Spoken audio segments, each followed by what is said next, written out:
Girl, you're my chicken sandwich. Baby, you're my Cincinnati. You're everything I need to get up and make myself dance.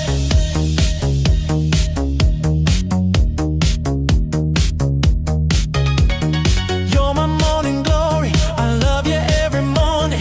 You're my leather jacket. You always got my back. Yeah. You're my broken headphones. You know I'll always smash it because you're everything to me.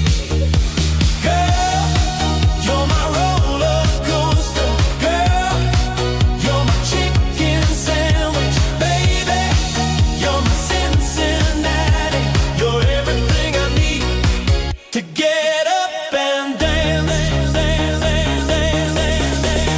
You're my catty vixen, always got the fixins. You're my feather boa, I love you even more.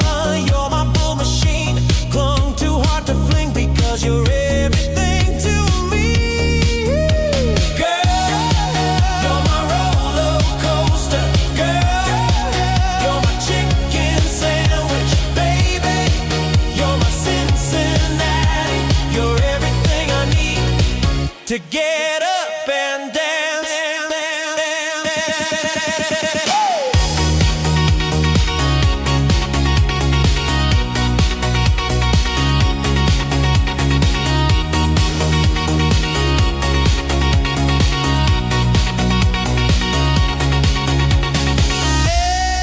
Everything new I learned through you. Everything I see reminds me of you're my roller coaster. Girl, you're my chicken sandwich. Baby, you're my Cincinnati. You're everything I need to get up and dance.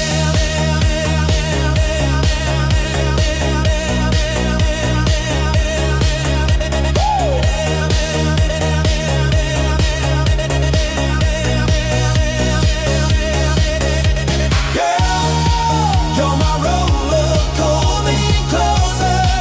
You're my chicken sandwich, my pirates. You're my Cincinnati. You're everything I need to get up and dance.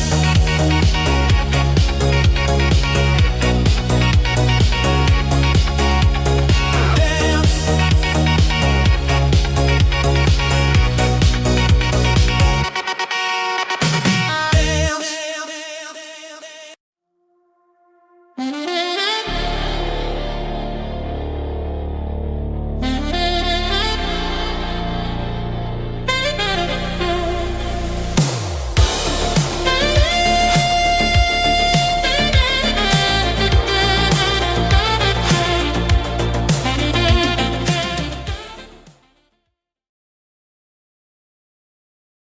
All right, people, how y'all doing today? Happy Friday. I hope you're having a good time out there today. It's Friday. It's time to let off the steam. We're just about at the weekend. I hope you're out there. I hope you got your pina colada. I hope you got your, I got my tequila right here. We're having a good time with the tequila. Got it in my St. Mersh mug right here where we're getting ready to get everything started. Get a little bit of, you take a sip. If you got a beer, you got an IPA, take a sip right now, okay? Let's get this fucking shit started. Let's go. James, all the way over there from England, the UK. How you doing, bro? Big knuckle to you. What's going on? How you feeling? How you doing? I see you got a new setup. You got the headgear on. What's the word, bro? It's all good, man. It's all good, you know. Bought a couple more mics today. This is the thing with me. It's become an addiction now. I hate technology, but I've got to try and find the right kind of setup. So every day I'm seeing something online on Amazon. I'm like, I'm going to buy that mic and test it out. I'm going to test this mic, test that mic. So, you know, everything is in flux with me. I've got that kind of like magpie thing where I want the latest thing. So I'm like testing out and seeing how it goes. We're going to convert you over to a techie, James. Just wait. I know like this whole thing. I have to, you know, because D-Wag lives in this world where he thinks he can bully a guy like me. Let me tell you something. I've never been bullied in my life. And if I had been bullied, I would have sorted it out straight away. But he thinks he's bullying me and getting me into tech. And maybe he is and maybe he isn't, but we'll see how it goes. At least I I turn up to work. Others, they don't turn up to work. Yeah, we got D-Wag in the chat. Shout out to D-Wag. He says, damn, James, your audio is even worse. But, don't let him get you down there. Zaid, what's going on? All the way from the sunny climes of Florida. All the way over there. Is it humid? Is it hot? What's going on, Zaid? You out there? Are you chopping things down with the sword? What's the has-beens? What's up, guys? How you all doing? Yeah, it's actually pretty nice out over here right now. Not too hot. It was cloudy a lot of the day, but the sun's come up now that we got to be indoors. but yeah, no, it's been great. I do have to do yard work, bro. I know when it gets too hot over there, you guys can't even go out during the day because it gets so hot and humid over there. You step outside, you'll get drenched. Your whole shirt just gets covered in sweat, bro. Yeah, you're swimming. You kind of really understand that oxygen is a gas, and that's just particulate. When it's weighing on you all day, you actually, it's kind of. I know. I'll take my ladies wet any way I can get them that way. You know what I'm saying? That's what I'm talking about. Sloppy. Let me jump down in the chat and say what's up to everybody. Good to see you. Hope you're all out there drinking some IPA or you got your tequila, your Jameson. We got, of course, we got Mr. Jeeky in the chat. There is no sound, or is it just me? Sorry, Mr. Jeeky. I forgot to turn up the slider. There's so many different little doohickeys and mods on here that I feel like I'm piloting an airplane. That's why I got James with his headgear on over there. He's my co-pilot. That's what we got going on. We got Pat, Seashell SoCal. Good to see you, Pat. Always and forever. Big B Trucker, shout out to you. No audio. I got you, dog. We got the audio now. Let's fucking go. Who else we got? We got Bass and Bikes. That's Mr. Presby bro right there. Randy Tater is the cat on the thumbnail. That's his cat. Randy Tater's going to get Frisky. That's how we're going into the weekend. Let's fucking go. We got DJ John. That's Miami John for those of you guys don't know. Hope he's healing up good. He's got that big... Scarface. Oh, Scarface. He's got that big scar on his face. He's doing good. He's about to do his birthday stream here pretty soon. Keep an eye out for that. Spiritual God. Someone could have told me. I was waiting around all last night for this fucking birthday stream that never materialised. It was like 4 o'clock in the morning. I was like, should I still stay up or should I go to bed? I'm like, where's the notification? I was looking in the bruv chat. I was looking on YouTube. I was looking on Rumble. I was like, are we not having a birthday stream? As no one told me, am I being left out of the loop as per usual? Yeah, no, facts. And then, same thing here. I just drank too much tequila, then I just turned it off and went to bed. That's how it happened with me. Spiritual God Warrior in the chat. Shout out to you, bro. We'll have to get you on here one of these days, have one of those philosophical conversations.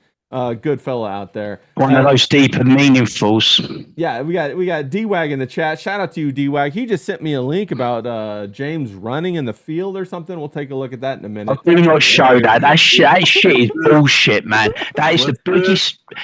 AI is disgusting, man. I am peak physical condition, and they've turned me into a fat man. It's like, are you having a laugh, mate? I've even stopped drinking. I'm that intent on getting in prime shape for the summer. This is bullshit, man. That AI, get rid of it. I don't think I saw that one either. Yeah, we are gonna look at it. Yeah, we are gonna look at it here in a minute. We got D-Wag sent me the download. Shout out to D-Wag in the chat out there working. What's D-Wag doing? I'm not sure. We got Moose Heaven in the chat. Shout out to you. So we got Curly. Always good to see Curly in the chat. Good to see you, bro. We got Monk Fruit Sweetener, Mary's Punch. Good to see you, bro. He's popping an IPA. Let's fucking go. Who else we got in the chat? We got Curly DY. Okay, good. We got all the guys in the chat. Oh, let me go ahead and put this on. Let me start my virtual camera over here. Let me get my zoom and try to pump this down here. I got to push a whole bunch of buttons. Just a minute, everybody. Let me change the video so that the boys can see it. Got my virtual camera. Let me change the audio, the microphone to the black hole. Let's fucking go. I think we got it. I think we're good. All right, guest in video. Here we go. We got the little video of James. Let me full screen this so everybody can see that. This is Kurt. Oh, there it went away. Damn it. Let me bring it back. There we go. It's more like me, the other one. No, I thought this was the one where you were running through. Check that out. Yeah, that's not bad. Let's give it one more look. I don't know who he's running with. We'll have to ask D-Wag what the hell that's all about. I don't know what's going on there. I guess it just fucked up my I guess he wants anyone to insert their own my on top of situation it. there. Yeah. So no, that's not James. James is a fit guy. He's running. There we go. Let me bring you guys back. The only thing I liked about that, he's got the pretty green top down pat, but fucking hell, mate, I've never been that fat in my life. Yeah, that's that. Jesus. That's that AI stuff going on right there. You know what I mean? You got that AI stuff going. It's going pretty crazy. No, that's just a hater right there. That's an absolute hater. That's a guy that pretends to be your friend, and then every chance he gets to pull the rug from under you. Right, I'll be out of the bar, right, and I'll be chatting up this really beautiful woman, right, and then he'll come along and he'll just like pull the rug from underneath. That's the type of guy he is. That's why I'm never going on your stream. Never, ever. Streets audio and all. I'm never going on your stream. Oh no, he's got throwing out some words there, D-Wag. Where is D-Wag today? I think he's out there. He was telling me that what were you saying, Zaid? He had his dumpster picked up or something like that. Yeah. Like he fell asleep in his dumpster again before they came and picked it up. So he might be just using his phone and that's it because he can't have a stable signal or something. I don't know. Word. It's all it's always a different story with him. Yeah, we'll get him back in there. I thought he was out there picking up some ladies. That's what I thought was going on. So yeah, James, what do you think? Did D-Wag tell you where he was going today, James? Is he out there? Maybe he's jogging now. Is that what he's doing? You know, he's probably going to come back, right? He's going to be clean shaven. He's going to have a nice new haircut. He's going to have this fancy setup, and we're never fucking near the end of it. You know what I'm saying? That's what it's going to be. Yeah. Mr. Jiki saying there must have veto artifacts still left in the AI cookies. Yeah. Darren saying dad bod. D-Wag saying he's going to be back on next week for sure. D-Wag saying he's consistently inconsistent. Since Mr. Jiki brought up, the veto thing, let's go ahead and just talk about that. There was no biggest problem last night, or was it on Thursday? What happened there, Zaid? Did you hear about where was veto, bro? I don't know. Is he just fed up with you? Is the veto drawing contest getting to him? You know, I saw that he blocked a number of people on the veto drawing contest because of the artwork, and then he later said, no, that's not the reason why I blocked them. It's for some other reason, but he didn't specify. And then I said, we're still pushing for you to be to do the veto interview, which I think we got coming up. And then I also want him to be a guest judge. And of course, he's always welcome to come on the Bruvs or the lunch table and have a little chit chat with us over here. James? What's going on with veto? How come he's MIA on the biggest problem? What happened? The biggest problem in the universe is Vito Giswaldi, isn't it? He's one of those people that he just can't get out of his own way. You know what I mean? He's one of those guys. He's fat. He's lazy. He just doesn't want to put the time in. I think Riley said, what was he making? Like he's made like 9 bags, £9,000, and he's just done one show on Patreon, hasn't he? Yeah. You know what I mean? He's got to do 2 hours once a week. Do you think we could do that? Do you think people in the chat could do that? We already do that. I'll do that. But for $3,000 a month, I fucking do it. You know what I'm saying? That's easy money. That's money for jam. That's money for old rope. I'd do it. Yeah, no, but facts. Riley, sorry, but Vito just doesn't want to do it. He's not really into it, is he? He's a sensitive guy. He doesn't like that the chat gets on his case. Fucking hell, people get on my case every day. I could give a shit, mate. I don't care. Who cares? It's a laugh. It's good fun. As long as you're getting paid, and you're getting paid. Yeah. Swallow it, I think you should like the contest. I mean, make no bones about it. I'm an incredibly vain person. If Ray had said, James, you're a really big online personality, there's going to be a drawing contest about you. And the entries, some of them are going to be flattering, some of them are not so flattering. You can come and judge the contest, do a little interview. I'd be fucking stoked, mate. That would make my day, that would make my week, that would make my month. I don't know what's wrong with Vito. You know what I mean? Yeah, I don't know. It's a psychological situation, and that it definitely extends into the professional realm. Like he needs some professional help to some extent. One of these things that I was trying to do is just kind of rehab the whole image of the biggest problem in the universe. The art side of it. They used to get fan art all the time, and then they go and they miss 2 weeks in a row because Vito his shenanigans. That's very hard to overcome, and that brings up a lot of the angst from the fan base in the past when you're trying to smooth it over. Zay, that's not the right way to do things. Just what are your thoughts on that? Jump in here and set me straight, bro. Set me fucking straight. Well, I would say that I don't know enough about the details to really presume where he's at, how much crap he's been getting, the amount, like, what does he not talk about that probably is getting under his skin? Because what if he does start bringing something up? Then how fast does that spread? And now it's the Streisand effect. So he probably just doesn't want to talk about it. Let it pass. Let it run. I don't know if it's anything about the art itself or the kind of art that's coming to him. Like, yeah, come on. What does he call his fans? And so and then the Epstein files are there. So yeah, veto files. He calls his fans the veto files. You're 100% right on that. Shout out to that make anybody uncomfortable. Oh, it makes me uncomfortable, bro. I've had to censor a few of the entries because they were too vulgar. We got a couple of kids that have already entered the contest. I don't want that kind of stuff around. This is for goodwill. There's no malice involved. Of course it helps to be cathartic, and some of the fan base is going to be upset with them, and rightly so. They deserve to express it. The worst thing they can do is hold it down. Curly, that's Vito's fault. He should have never lent into that. Right. When if people accuse you of being a nonce or a paedophile, do not fucking lean into that. You know what I mean? Don't exacerbate it. If someone said that to me, I would go fucking mental, and I would defend myself with my last breath and say, you know what I mean? Like, and everyone's made a big thing now. You've got all these randos on the internet calling him a sex offender, calling him a paedophile, calling him a nonce. And instead of standing up for himself and rejecting that notion, he lent into it.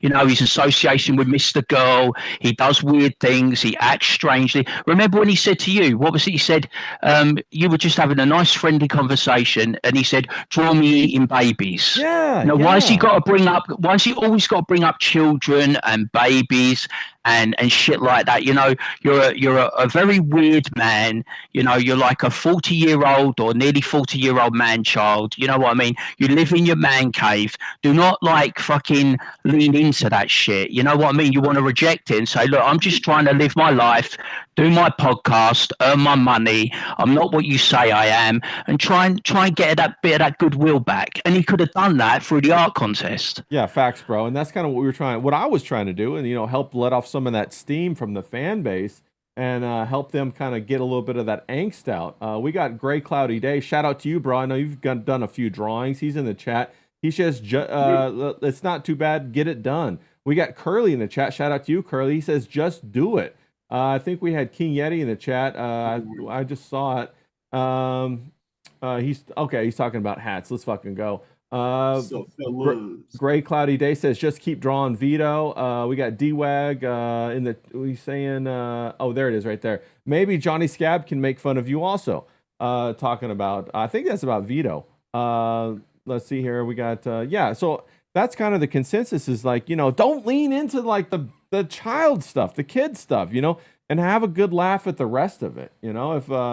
If people Vito says he's a funny guy, doesn't he? Vito says he's a comedian. He's a comedian and he's a funny guy and he's a raconteur and he just wants to do his podcast and tell jokes and entertain. I think I heard him say that recently.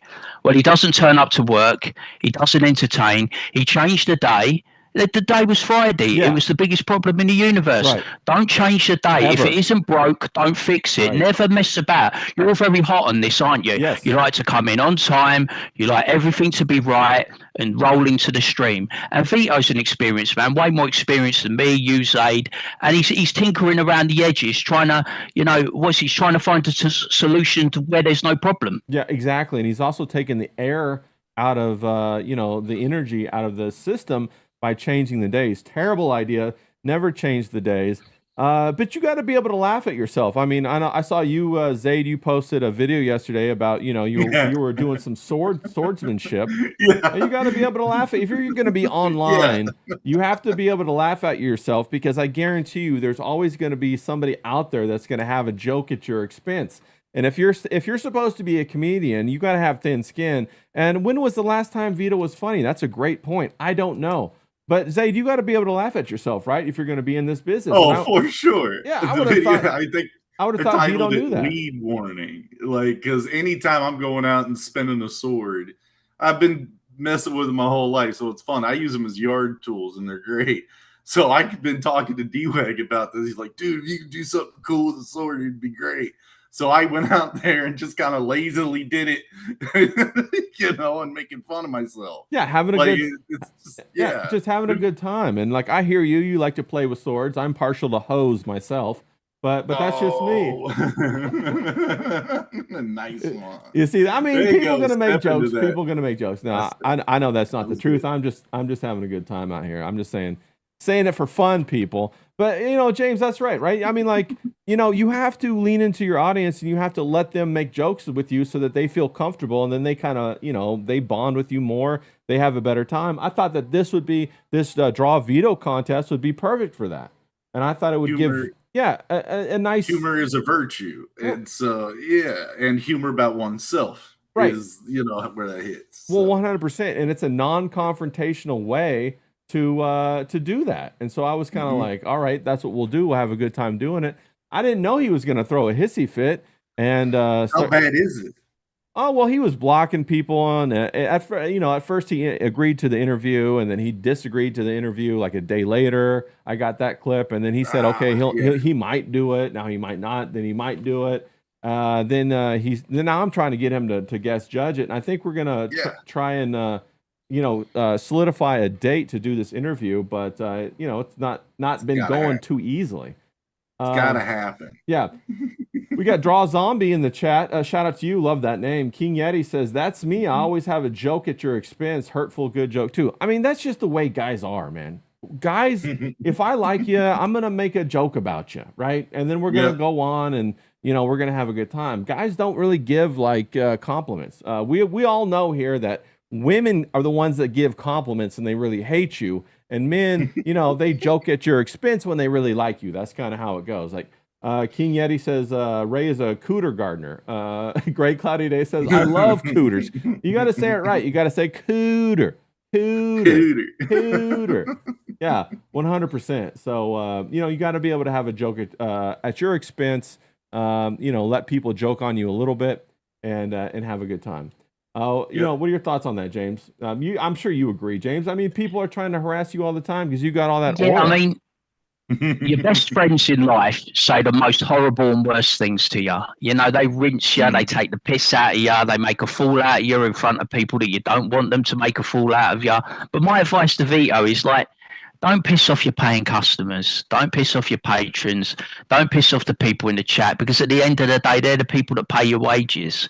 And they allow you to live the life that you live. They allow you to sit at home and sell magic cards and Pokemon cards and whatnot. You know what I mean?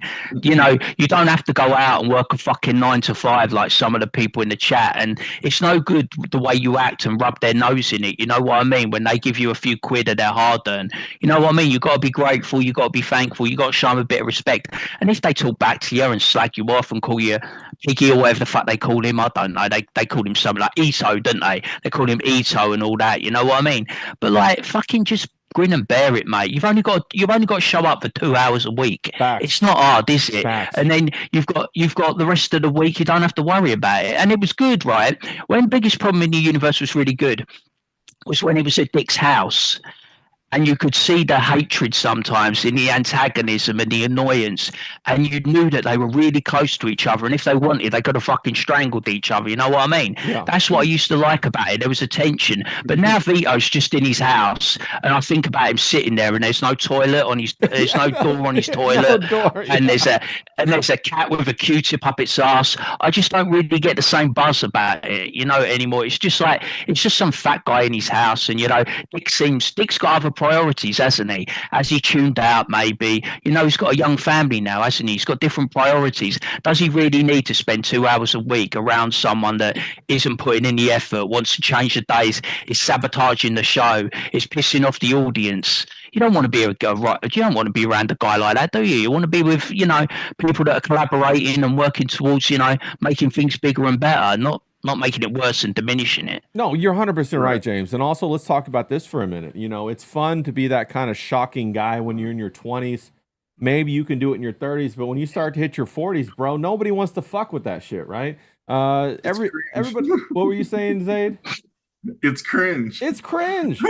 Yeah, nobody. Nothing's cooler than the 40-year-old man that can talk the lingo. Yeah, I mean, like you're sitting there at like some sort of holiday dinner with everybody, and all of a sudden you're saying, "Draw me eating babies." Nobody wants to fuck with that when you're 40 years old. They'll look at you like you're the weird uncle, bro. You don't want to be weird unk.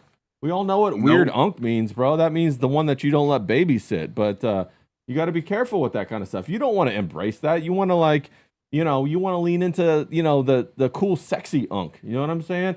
And on that note, bro, check this out. I hope Frisky bro's still Uncle here. Rico? And I hope King Yeti's still here. But I got a couple of my colognes here. I got the blue by Chanel. I got the Greer by Greer Ness. That's a fantastic one. And then I also got my Eros by Versace. If you guys can see that, yeah. So we're gonna do a tier list for colognes, and then we might even try to do it for perfumes after that. Of course, we're all men, but I didn't get a chance to ask you, Zaid. What do you think your favorite cologne is? Do you have a sin? Is it gonna be Old Spice? Is it Brute? Is it Irish Scrub? That soap? Is that Irish Spring rather? Is that what it is? What do you got? He was there. She saw him. Obsession. Obsession. No. Is it Obsession? That was good, bro. You had me, dog. Nah, I have no stinking clue. I basically go off the body wash, homie. There was some. I liked some Versace stuff. I had that before. There was some when I was in college in Savannah. There was a really neat place that sold this one particular one. It sounded like blue, but I know that might not be it. Very oceany, smelly, and stuff like that. I liked that, but hey, I'm kind of like that suede and walnuts kind of go too. Yeah, a little bit of that walnut tree. Just don't get a pair of the walnuts. Just keep it in the in a cologne, right? He knocked it out of the park, people. Bro, Laid it up. You keep lobbing me those softballs, and I'll keep hitting them. I'll try to lob you a few back as well. But James, we were talking about the cologne. Did you want to refresh people on what was your favorite cologne? I'm exclusively Dupe Jump now. You know what I mean? I'm an old man. I don't want to be going out trying all these other ones. But I think when I was back in the day, I can't remember what it was. There was a really nice one. I think it was a Carolina Herrera one. What was it? 212 or something? Yeah. I think it was 212 or 212. I don't know but that was a really nice one when I was back in the day when I was in my 20s. I always used to have that one, but now it's just Dupe Jump exclusively. Yeah. We got that's a good one. We got Oso Miami in the chat. Shout out to you. Yeah, Oso Miami. That's the Versace. I think that's a Medusa head on the bottle there. Yeah, I think that's what it is. Mm-hmm. Yeah, a lot of and of course Versace and all that kind of stuff. There's a lot of secret society shit like that. We won't go in that today, but Zaid, we'll tackle that sometime. But 100% right, bro.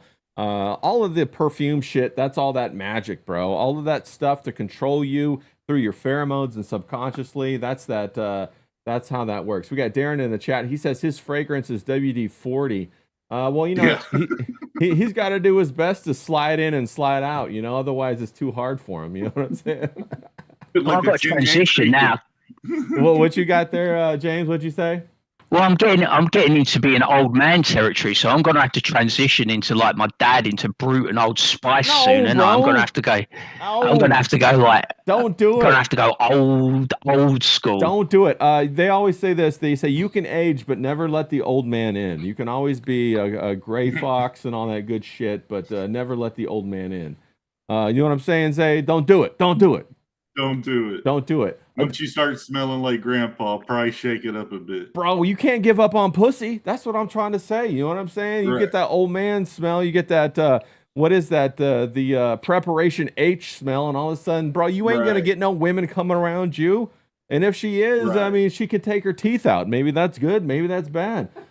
Zaid, that's the problem with Vito. If Vito had a missus, if he had a girlfriend or a wife, he'd be a lot more fucking chill. I tell you. I think a lot of it's born out of sexual frustration. The way he acts, He's aggressive about women. He pretends to be a misogynist, and it's all because he can't pull birds. You know what I mean?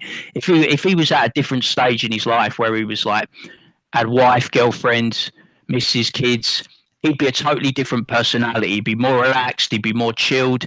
He'd be more confident, more settled. He wouldn't let this shit get to him. You know what I mean? And that's another aspect I think why he's got a bit of an odious personality. No, I completely agree with you. We got King Yeti in the chat's asking me which blue is that, the blue Chanel. It is not that the cheaper one. It's the more expensive one. They have a cheaper one that's like for de toilette or some shit like that. It's like made with toilet water. I don't know. Yeah, it's supposed to be the cheaper one or whatever. Don't get the cheap ones, people. Get the good shit. If you're this stuff right here is supposed to help your ass get laid, bro. This is not what you skimp on. You use the good shit to put it on the old body, so when you go out there, you got yourself options. Options, motherfucker. That's what we're talking about here. You don't want to be, put a, buy the inexpensive stuff and then go out there and then it don't work. What the point is that? You know what I'm saying? What's the point of that? So 100%. The Eros, I don't remember what the difference is with the Eros. I'll have to go back and look, but I think it's the good one. I try never to buy the cheaper version of it. You always want to get the better version. Now, real quick, we're going to shift gears real quick. Just like Tiger Woods shifted gears and rolled his car today. He had a huge car crash today. Zay, did you see that? He wrecked his car. He's having his big golf comeback. You know what I'm saying? And everybody's wondering, like, he's driving on an empty road during the middle of the day, flips his car. What the hell happened? I'm thinking roadhead. What are you thinking, Zayd? It could be that, or Brendan Schaub just flipped his thing, not putting it in the right gear. That's true. Zayd brings up a good point. Brendan Schaub, idiot 100, flipped his truck by taking off the anti-skid device, I think is what it was, or something like that. And he flipped his truck and he did it on stream, and then he tried to claim it on his insurance, and because it was on stream, the insurance denied his fucking ass. So 100%. But back to your point, she could have sneezed. maybe her teeth came together. Yeah, maybe she had a gag reflex or something like that. James, did you hear about this? Tiger Woods crashed, bro. He rolled over I think he was on his way to a golf tournament. Yeah, didn't he do this like 10 years ago? He did. Didn't he do this? Didn't he do it? So he's got a bit of deja vu. No, I think the problem with Tiger Woods is he's in so much pain. You know what I mean? He's had like, what is it, like back fusion surgery? He's had so many surgeries, isn't he, on his back? And I know from experience with backs from other people around me, you don't want a bad back. You don't want to fuck with that. That's still some of the worst, most chronic pain you can have. And I think he's probably self-medicating. He's probably popping pills left, right, and centre. He's probably drinking a lot. He's been known to drink a lot in the past, hasn't he? And also, you're looking at a guy who was going to have a career that surpassed Jack Nicklaus, and then it suddenly just fell off a cliff because of his extracurricular shenanigans. Remember when he did that thing? Remember when he had his mum there and he was doing the little speech? Oh, fucking hell, mate, drop me out. You shagged a few birds. It's not the end of the world, is it? Most people would love to be in your position, have a wife, shagging all these hostesses and waitresses. It's not a bad life, is it? You play golf. I don't feel sorry for Tiger Woods, but yeah, I think he's a bit of he's washed, isn't he? And he's washed and washed up, and he's probably self-medicating. And he probably, I mean, if I had that money, right? If I had as much money as Tiger Woods, I probably wouldn't even drive. I'd probably get a chauffeur. Oh, 100%. Yeah. Right. Yeah. I'd get a chauffeur. Well, just drink in the back, get pissed, have a chauffeur.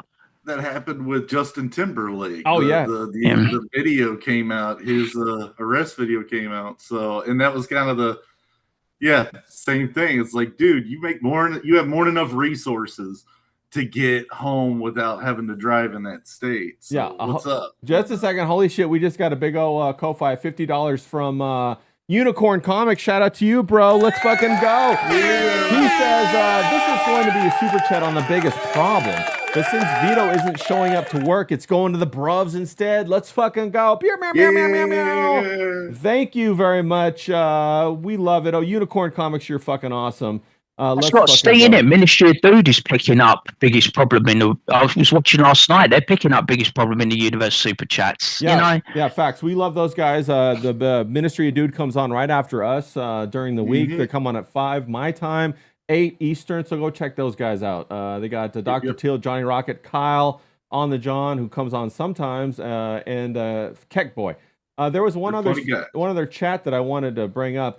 King Yeti dropping some wisdom. The cheaper version of the retail store of talking about cologne here is usually the original fragrance in line, like Eros EDT was the first.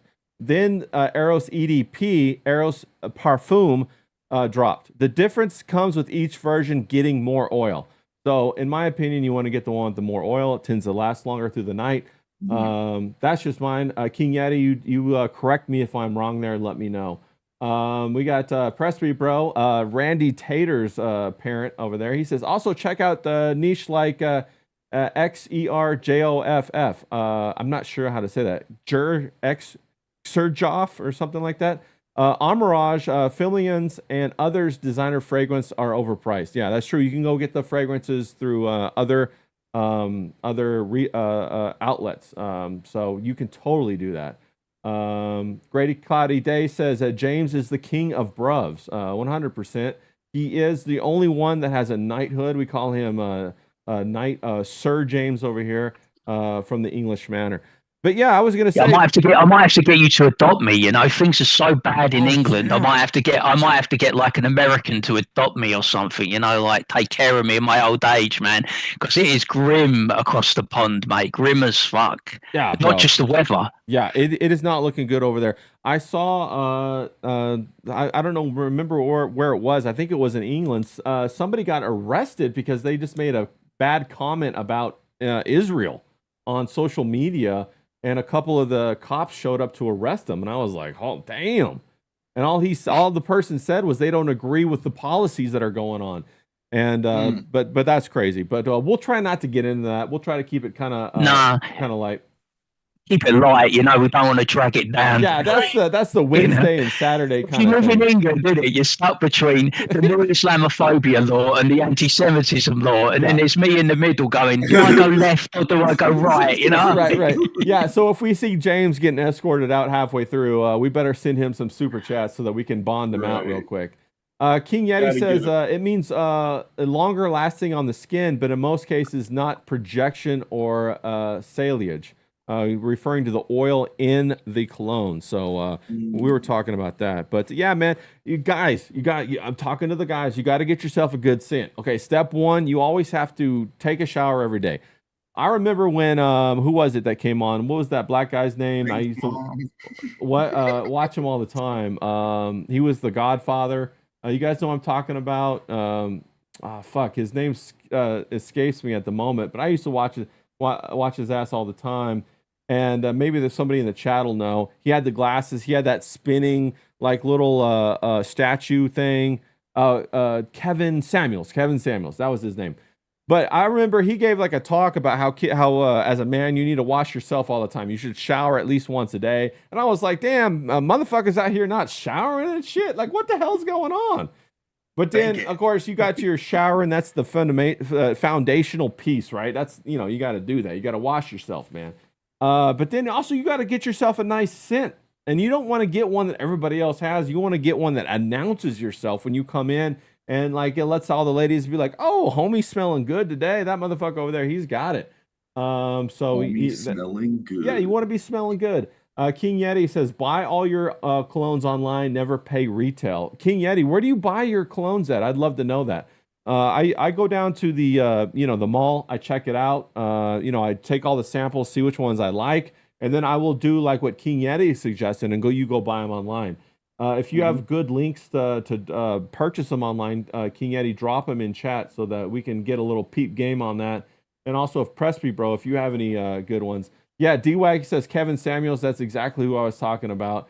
D-Wag says he never showers but once or twice a month. I mean, that's maybe what you're doing. You're getting hosed off right now, D-Wag. That could be it.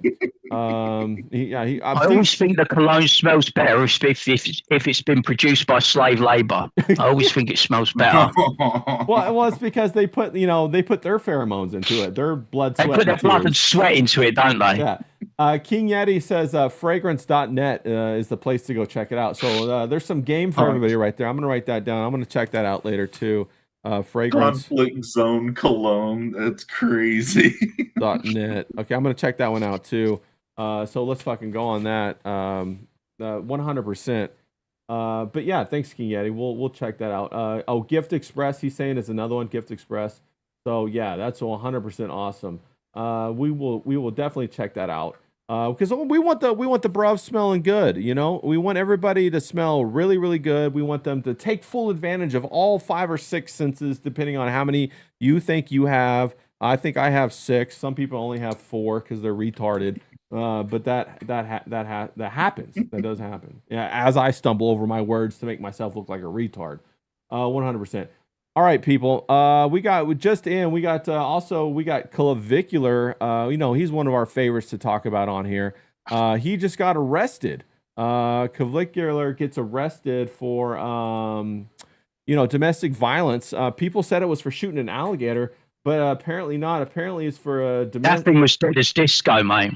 Yeah, apparently it was domestic violence, if you guys can believe that. It's so funny that they try to make all of these different people plants. They're basically plants. They're influencers, and they're out here just getting arrested for doing stupid shit. It always comes out. We got him right here standing up in his he's going around viral for this one right here. Let me show you guys. Let me turn it on.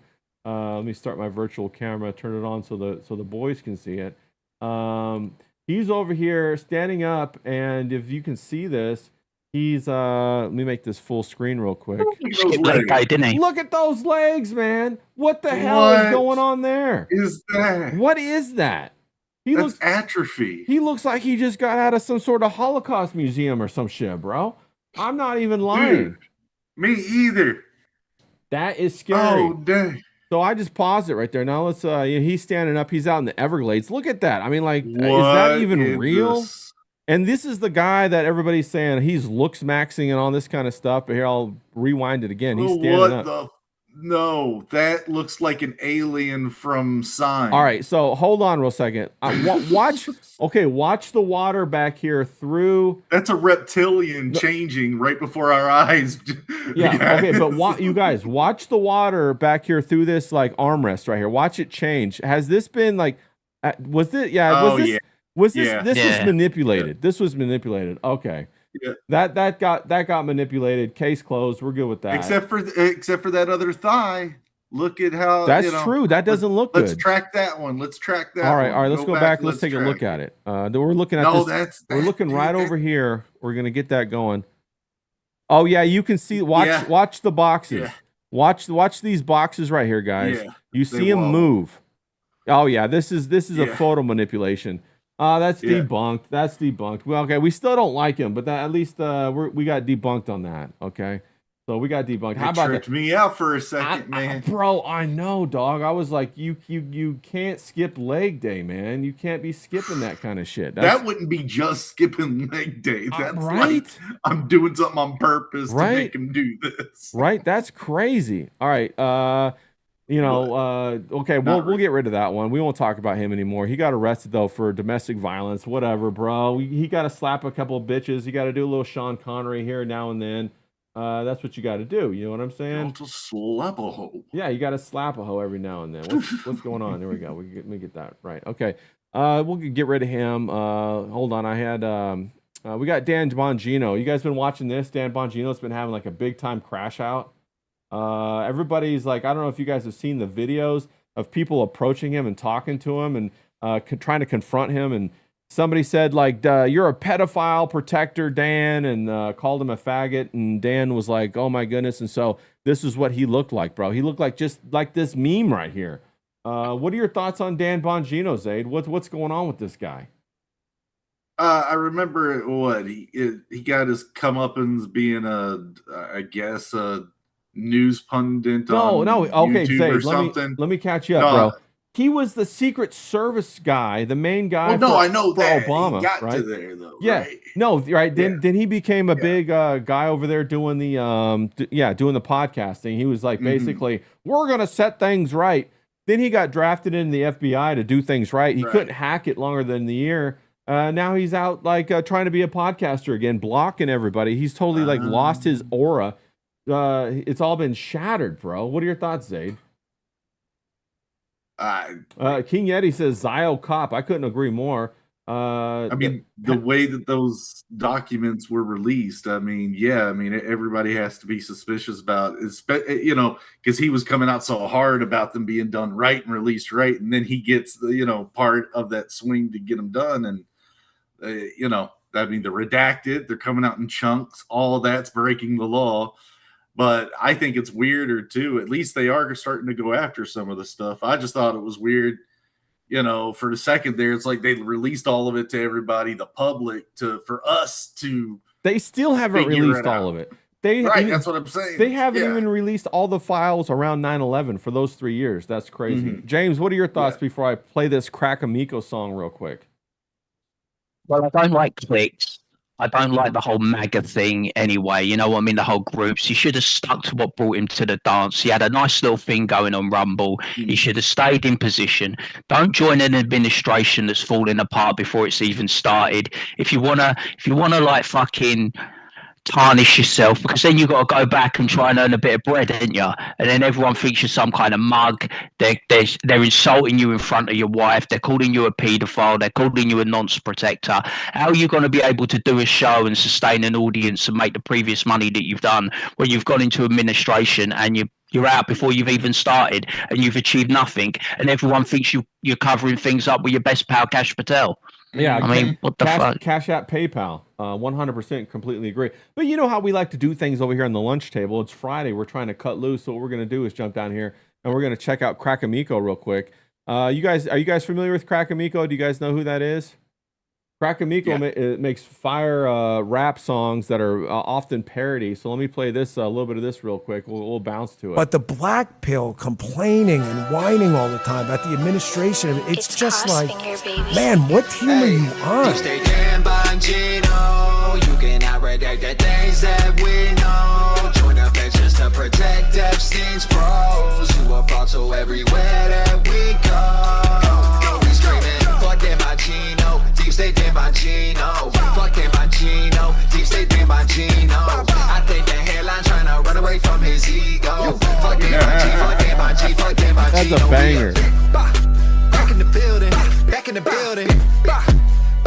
Fuck them Bongino, he a bitch, bro, you folded. Tell us what's up in that folder. Man on a mission for the Epstein files, now all of a sudden it's over. Streets keep getting colder like it's Minnesota. You just shrug your shoulders and say, oh well. He the Bongino army general, everybody asking but he don't tell. Well, you know what happened on the island? Well, you know what happened in the cell? Here we do your job, went back to the pot in a hurricane. Capital got a CDL, got a been through hell, I can see it when your eyes pop. Ain't nobody gonna go and get a shine box. Look at everything you're doing for the shine locks. It's 100 million motherfucking guys block. Should've took it easy, settled down in Queens, live a quiet life as a fine. Yeah, so anyway, I mean, like, I don't want to play the whole thing. Who's that then? Who's that bird? I think that's his wife. Cop, just a slide. Why? Yeah, I think that's him. That's Bongino when he was younger right there. That's his wife right there. How young's the missus? Is that what they're alluding to? That he might have got in a bit early or something. Maybe. You know what's crazy about this though is that like Dan Bongino, you know, I saw his missus. She looks kind of rough, man. She looks kind of rough for sure. Now she looks like she's been on that Ozempic or that whatever. Yeah, they look skeletal, don't they? Yeah. It looks very strange. I think that's her. She looked pretty right there, but not now in life. She don't look so pretty. But we got another Ko-Fi shout out from David P. He sent a pic on X. We'll have to pull that up. Shout out to Presby, bruv. Shout out to you, bro. Let me give you like a little clap and air horn. Let's fucking go, bro. Thank you very much. Love it. Thanks for the Ko-Fi. I saw King Yeti. He said, where is he? No, it was Presby, bro. Said, have you got your nose on Modern Poet? I think he's talking about Crack Amico, a modern poet. I completely agree. Mm-hmm. King Yeti says Crack Amico's best song is still 1776. Fuck England. Yeah. James, what are your thoughts on that? 1776. Fuck England. You put me in the right jam, ain't you? Because I can't do right from doing wrong here. If I defend my own, I'm going to offend the chat, and I'm going to end up in feet. I'm going to end up in veto. You got to defend England. That you do what you. I love England. I'm proud to be an Englishman. There's no place I'd rather be. There's no one I'd rather be. But We're cousins, man. Yeah, all facts. our Yeah. people came over. We're cousins, man. Yeah, facts, bro. You gotta, nobody likes somebody who turns on their loyalty. So yeah, you gotta rep the red coat, We can son. be friends, just don't fuck us. I don't think we got any chance of that. Did you hear what Donald Trump said? It was like he saw our military might and he said, blimey, those English have just got a load of toys, haven't they? You know what I mean? We've gone from having the empire, the greatest empire that the world has ever known, to basically having a couple of ships that look like the submarines you played with your kids. You know, the kids use in the toy, in the fucking bath, and then when you were kids, you used to have those plastic fucking ships and submarines that you used to play with and shit. And that's what it looks like. We've got no military might anymore. We've got no money. Yeah. It's dire in this country. Oh, King Yeti says modern poet is a clone. I'll have to check that one out. No, I completely agree with you, James. Like, what the hell happened? And also now I'm asking the question: do big ships matter anymore? Now that they have drones and all these hypersonic missiles, it's almost like we build an $8 billion aircraft carrier. It gets hit with 1 or 2 hypersonic missiles that cost maybe like $1 million or something like that, and we lose the war just on attrition alone. So I don't even know if the big Navy even matters anymore. It's all going to be, missiles and, all of those sound weapons. Space Force. Yeah, Space Force. They got those kinetic weapons up in the sky that they just drop down. And also, the cyber warfare. Oh, and also gene therapy. That's what it's going to be all about from now on. In my Anduril, the company, Palmer Lucky's company. Palmer Luckey was the one that did the VR headsets. Yeah. Before he sold it to Facebook, before it changed to Meta. But it's crazy. He had this the show with Joe Rogan, and he's talking about the helmets and the tech and how it's all going to be interlinked with satellite telemetry and everything. So everybody's work. It's nuts. It's nuts. No, you're 100%. You're 100% right. Did you see that Meta? They just declared a bank. They just closed their VR after what was it? $90 billion they invested in on that. And they just closed it down. I mean, and took the money. So I don't know what the hell happened there. That was wild. They just went ahead and took it. They also just got hit with that negligence thing. $3 million, wasn't it? Yeah. So they're gonna have to consolidate their cash somehow to start paying that off. Yeah, that's crazy. But dropping the bucket probably for them. Yeah. Max E. Chad just said the Navy always matters because you got to get where you're going to fight. That's true. That's true. 100%. Speaking of Crackamico, that we had that nice, that fun song. Did you guys hear that Ye, I keep saying Kanye. Ye finally dropped his Bully album. Did you guys hear about that? Last night he finally dropped it. I don't know if you guys are big Ye watchers, but he dropped, that was like the biggest thing. And here's the song list. He's got, I think it's 20 songs. We got the song list right here. But I also have a little bit of his live stream. He live streamed it on YouTube to a whole bunch of different people, and we could check that out in a second. But my big question here, we're always talking about like what's exciting as far as like entertainment's coming up. What's exciting to talk about? Movies, whatever. Social constructs or whatever. Is Ye the last big musician out there? Like, bro, is anybody else releasing music? James, what are your thoughts on it? Is anybody else putting music out that people are excited to listen to? I mean, have you tracked an album recently? I haven't. Well, something I heard today that I was really excited about was Paul McCartney's releasing a new album. He's like fucking he's like 83 or something, and he's releasing this new album, and it's very nostalgic, and it sounds very folky, and it's very throwback. And I'm like, yeah, I'm really into it. I want to hear what Paul McCartney delivers in his 80s. He's going back to his Beatles roots. He's obviously coming towards the end of his life, and he's thinking about John, he's thinking about Paul, he's thinking about Ringo, he's thinking about where he come from. So I think that could be a really good album. His voice is gone. I'm not going to lie, his voice is completely gone. He can't sing anymore. It's very bitty, very spoken word, but it still has that tinge of Beatles. You know what I mean? It has that tinge of Abbey Road. So I'm interested in that. But I think you're right. As far as it's like enigmatic personalities, enigmas, icons. I think Kanye might be one of the last. I don't really see anyone. I think it's all generic, isn't it? Everyone's like, even though I'm a big fan of Dua Lipa, it's all Dua Lipa, Taylor Swift, Sabrina Carpenter.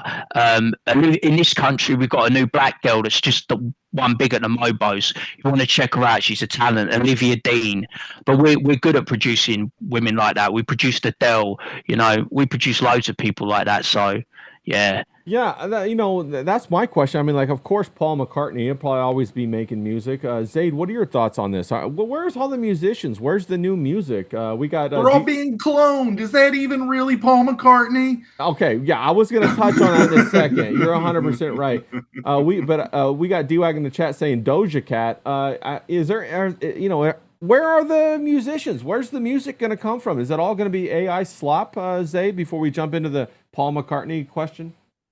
I mean, we can talk about that. I mean, if it's a means to the end, and that's what the majority of humans want, is just things to listen to that aren't really that deep, that's just going to keep hitting subsurface, it's sound, it's not dead air, then yeah, sure, it might turn into that. But it's all up to the people. Like, if you all want some actual stuff that means something, it's gonna die out. Do you think it's all up to the people? Like for example, no, I don't. I was gonna say, yeah. For example, for right now, is it up to the people that the gasoline price is going up to like fucking $200 a barrel because the world order people decided to break the petrodollar?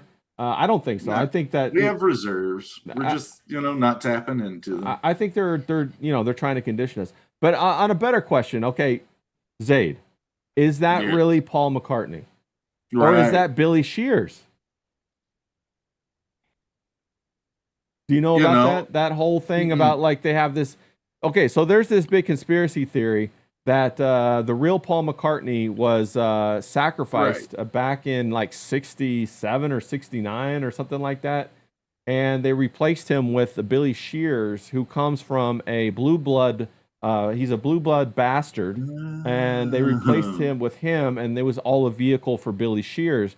Billy Shears actually wrote a memoir. There's a book out there, and it's all this cryptic stuff. It's about 666 pages long.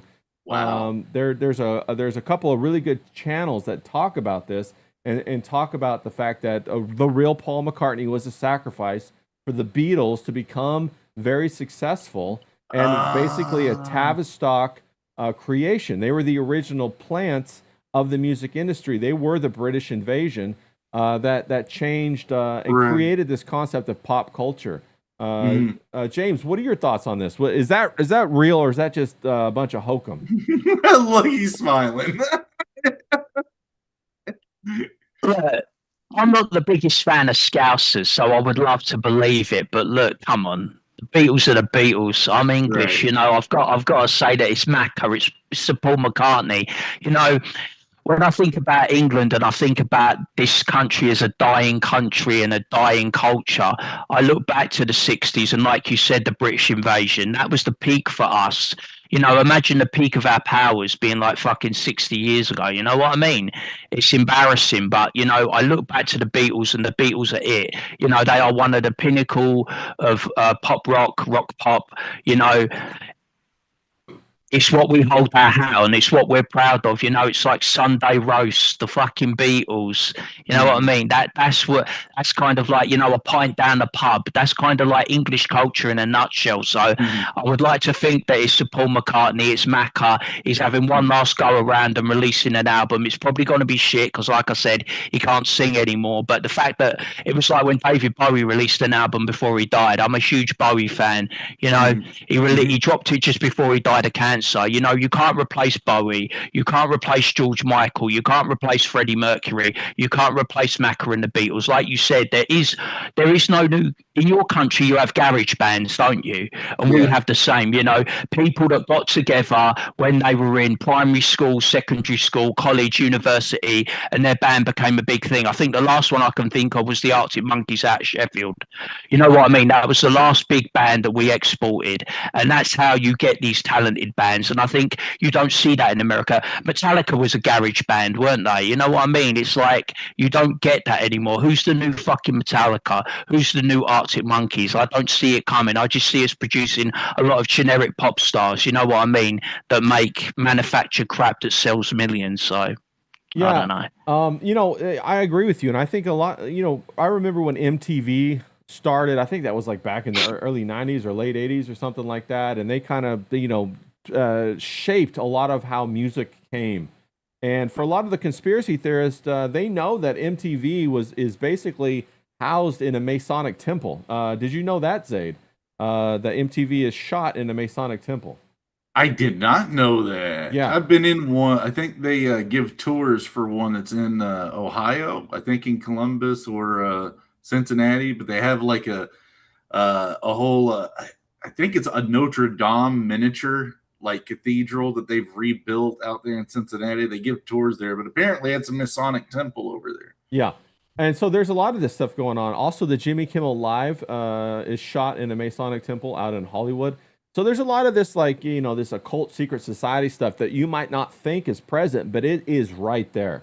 It's right there, and it demands investigation for the curious. And we'll go into that sometime, not today or anything like that. I'm not prepared to dive into it, and you know, I think that I might put James to sleep. You know what I'm saying? He might not.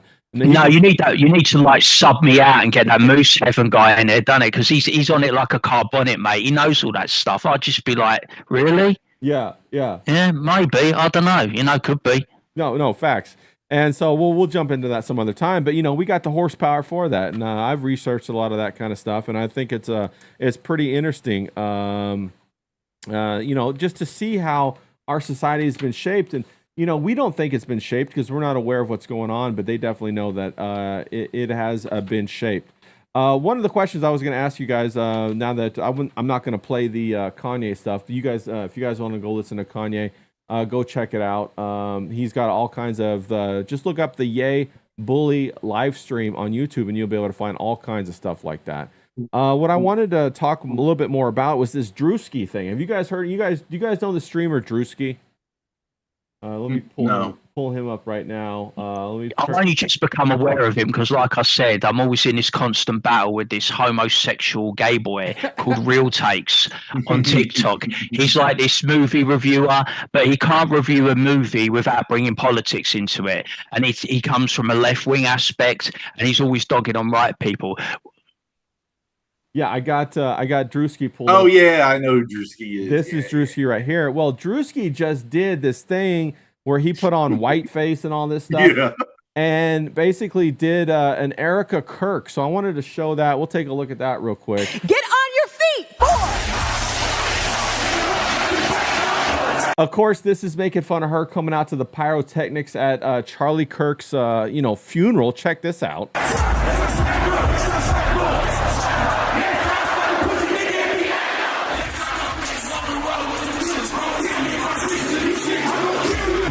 Raging in Iran. We're praying for all this.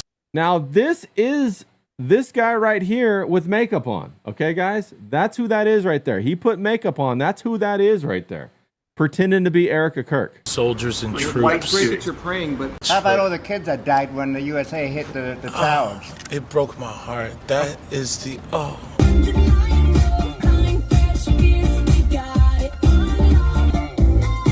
And so he's making fun of Erica Kirk because she don't really give a fuck about anything, it doesn't seem like. And so, you know, it goes on further, goes back to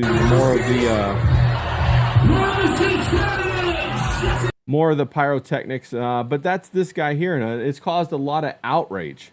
What are your guys' thoughts on this? Whoever wants to go first.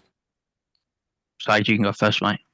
It's never, in my opinion, it's never too soon. Yeah, I think there's something fishy about Erica Kirk. Personally, I think she's a crazy dingbat. That's bro. She might have had her husband, been involved in that somehow. I don't know, but she definitely acts like a psychopath, bro. She has acted a little quirky, a lot of weird stuff, and the can of someone's coming on her ass pretty hard. Yeah, I mean, it's that sounded weird, but y'all get what I'm saying. It's yeah, it's I don't know. I think until we know, I mean, it's open game for anyone to make fun of. I mean, it's not like we had anything to do with anything. So, I mean, it's just What, Zay, you weren't involved in that? I know, I promise. James, what are your thoughts? I mean, like, is that too far? Is it time to make fun of her to see what the hell's going on? What are your thoughts on this, James? I don't think it's ever too far. You know, in comedy, it's never too far. Two things that made me think about there is like, it made me think of white chicks.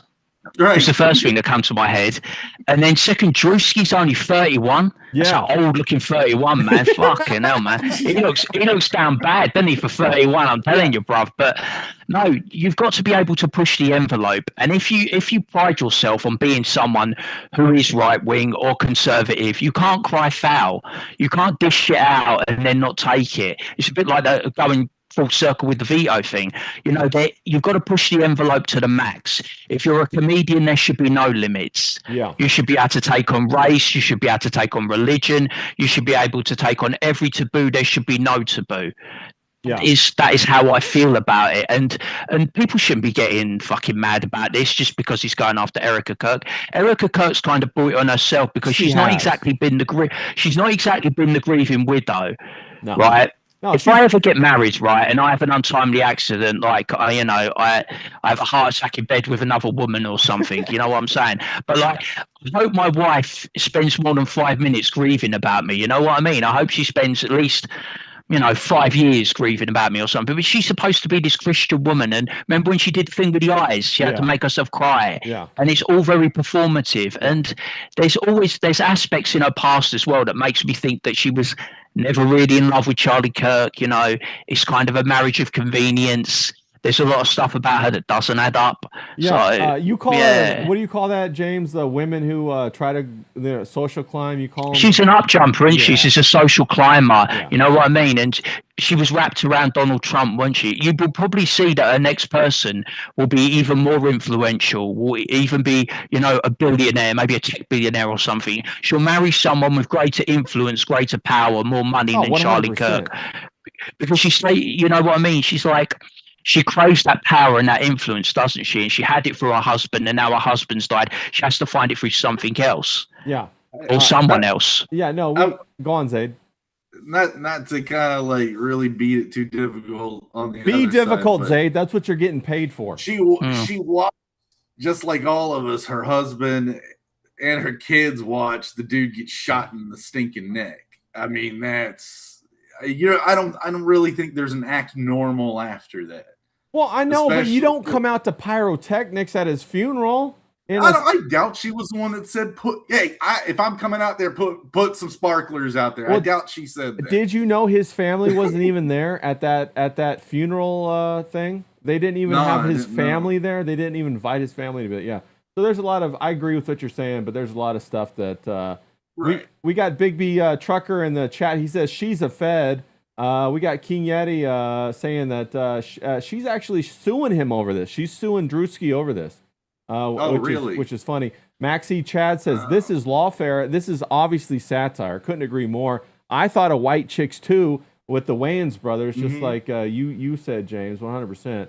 Mr. Jiki says, wasn't she involved in the Super Bowl, the alternate Super Bowl halftime show?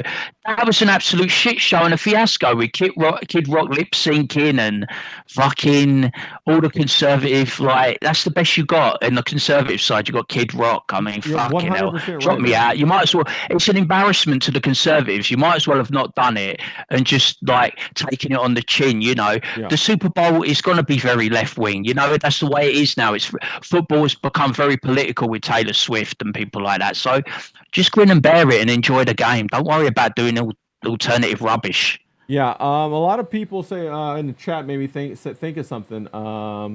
We got plant influence. Mr. Jiki says non-plant influencers are given free honeypots to take care of Tel Aviv, and that made me think of everybody saying that. What is he saying? Pat says she'll marry JD Vance. A lot of people are saying that they're actually brother and sister, and they're Michael Aquino's children. Michael Aquino was one of the first Satanists in the Air Force, CIA. He actually went on Oprah and I think Donahue maybe and talked about Yes. His speciality was mind control and stuff. manipulation. Yeah, so I was trying to look up. There's a picture, and they look identical, bro. I was trying to find that picture real quick, but I can't find it. I'll look for it in a second. Let's see what. A lot of MK Ultra victims claimed he did some stuff. Yeah, then I got David P yelling at me to show his picture. Let me see. What is his picture? 100%. Oh, let's fucking go. Let me get that up real quick. Let me pull that over here. We got David P over here drinking a beer. Beers for humans. No. He's got his Tangeray with him real quick, watching the lunch table on Friday. Let's fucking go. Shout out to you, David P. Let's give a little clap, a little air horn for that one. Let's fucking go. Appreciate you, bro. Thanks a lot. Love to see it. Let me go back here. I gotta click all these buttons. I'm getting better at it, people. I'm getting better at it. I'm trying to, it's like juggling. You got to turn your brain off and do it. But yeah, they said one of the conspiracy theories is that it's from Michael Aquino. We got Frederick Griot in the chat. Shout out to you, bro. He's my bro from the north. Also joined in on the veto drawing contest. A fantastic guy. He's got the beaver hat. Of course, I like my hats. I'm going to try and get me a beaver hat. But he also said Aquino also created the Temple of Set, didn't he? Yes, he did. Yeah. Yep. He created the Temple of Set. And for people who don't know, when you get high up in the occult and you become a MAGA or a magus, that's actually the top tier for them.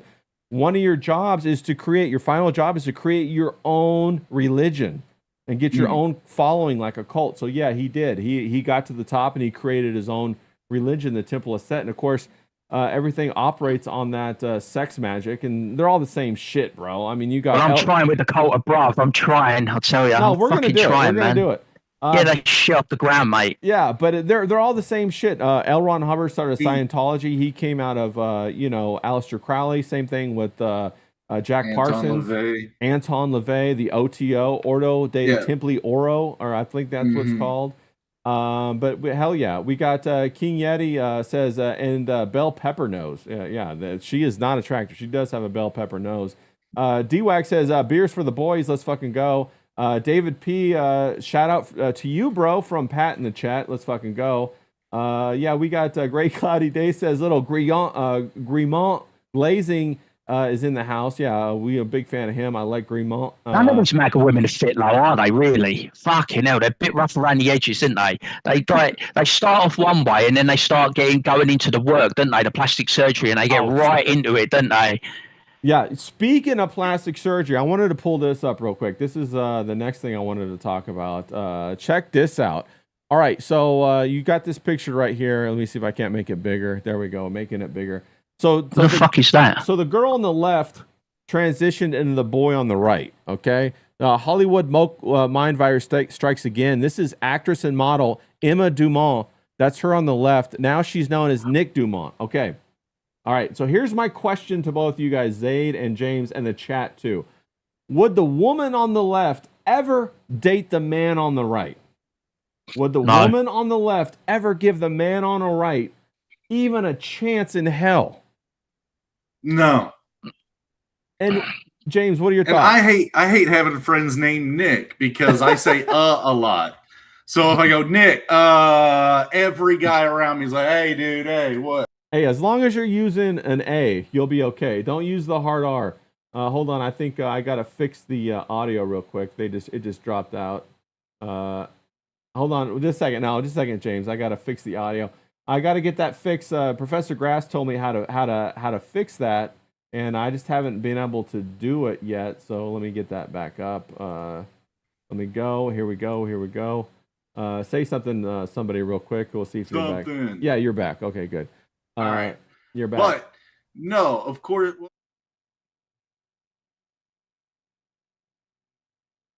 Yes.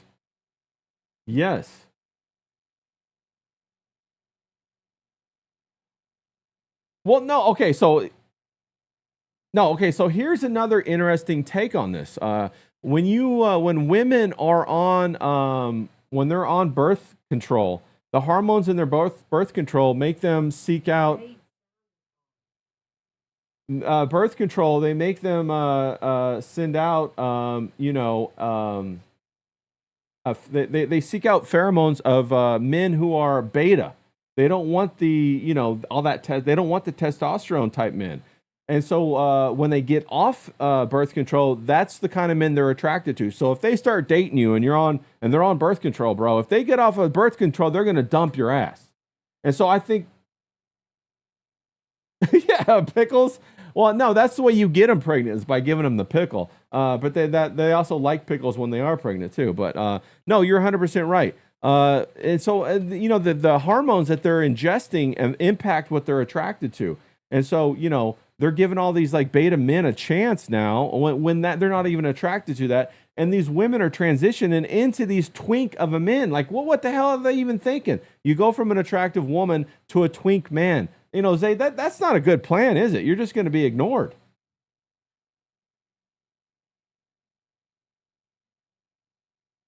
Yes. Yes. Yeah. I mean, there's plenty of men out there who can't even get attention, like Frog Tony. You know what I'm saying, James? I mean, Frog Tony's out there. He can't even purchase. Go on, Zay, what were you going to say?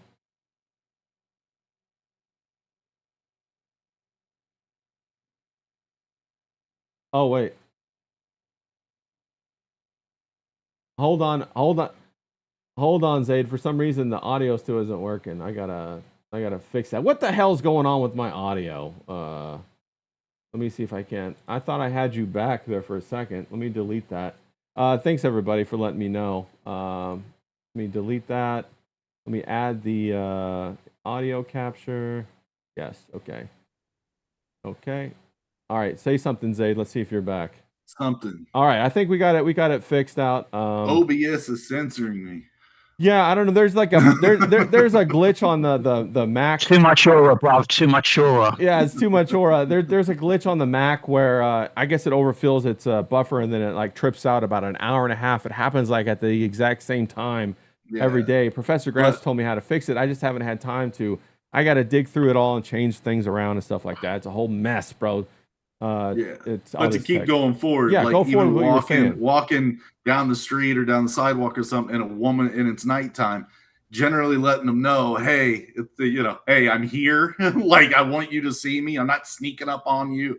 I'm not something to be afraid of. I never have to do that, but yeah, I've seen some guys have to do that from time to time. It's like, oh no, I'm probably the safest thing you could be around right now, like boxers and shit. Yeah, like they freak people out, and they're like, no, it's all good. Yeah, well, Zaid, you're a big fella too. If people don't know, you're about like 6'3", 6'4", something like that. 6'4". Yeah, 6'4". Yeah. So you're a big fella. You got to let the women know about that. But we got everybody in the chat saying that you're muted, and you're not muted now, Zaid, but you were muted and you were spitting fire. D-Wag said that was the best shit that you ever spit right there. Spitting fire. So let's fucking go. Gray Cloudy Day said that's the best stuff that Zaid ever said right there. Pat says Zaid needs no sound. Oh shit, Zaid, you got yourself a fan in the chat. I love it.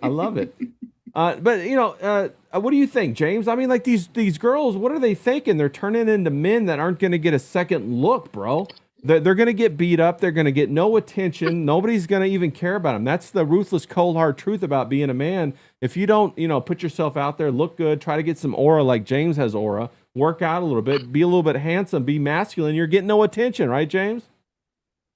It's pure mental illness. I've said this from the jump. You won't change my mind. It's society trying to change women from being feminine, from being beautiful, from being confident, from wanting to go about their life, have a work, have a job, but not be the be end all of their life. They're trying to talk them out of settling down and finding the right man and having a family and normality. And then they verge into this abnormality where they transition. And instead of transitioning into something like the three of us, they transition into some freak show. There was a beautiful image there, wasn't there? And then there was a hideous image. How could you do that to yourself? How could you look in the mirror and be that one day and then be that the next? That can't be normal. That it's not normal cognitive behaviour. There's something that's gone completely wrong. I don't know whether it's physical abuse, mental abuse, something in their childhood that they've gone through some trauma, something that's happened later in their life, maybe because they're in that industry, maybe they've been abused physically, mentally, whatever. But something's done to change them like that, or someone's got them in their ear, because no normal person would do that to themselves. You don't just suddenly go in your kitchen, do you, and start carving yourself up, do you, and fucking taking bits and pieces off yourself and say, oh my God, I finally found myself. I'm finally normal after all this time. You know, I was born in the wrong body. No, you weren't. It's a mental illness. And the thing that really irks me about this is when parents do it to their children. Oh my God, yeah. I've seen them do it to children as young as 5 or 6. They'll dress them, they'll take a boy who's a very masculine boy, and they'll suddenly paint his nails and dress him up in women's clothes and say, oh, but you're a girl. And the kid will do anything to please their family, 100%. to please their parents, to please their mum and dad. So they say, oh yes, mum, I am a girl, you know, and they'll grow the hair out, and then they've killed them. They've absolutely destroyed their life before it's even started, you know, before their brains even evolved to what it needs to be to make that kind of decision. And the doctors are just as sick. I don't know what's happened to the healthcare profession, but they're supposed to be the caring profession. They're supposed to look out for you, have your best interests at heart, and now they just want to cut bits and bobs off and turn you into a freak show.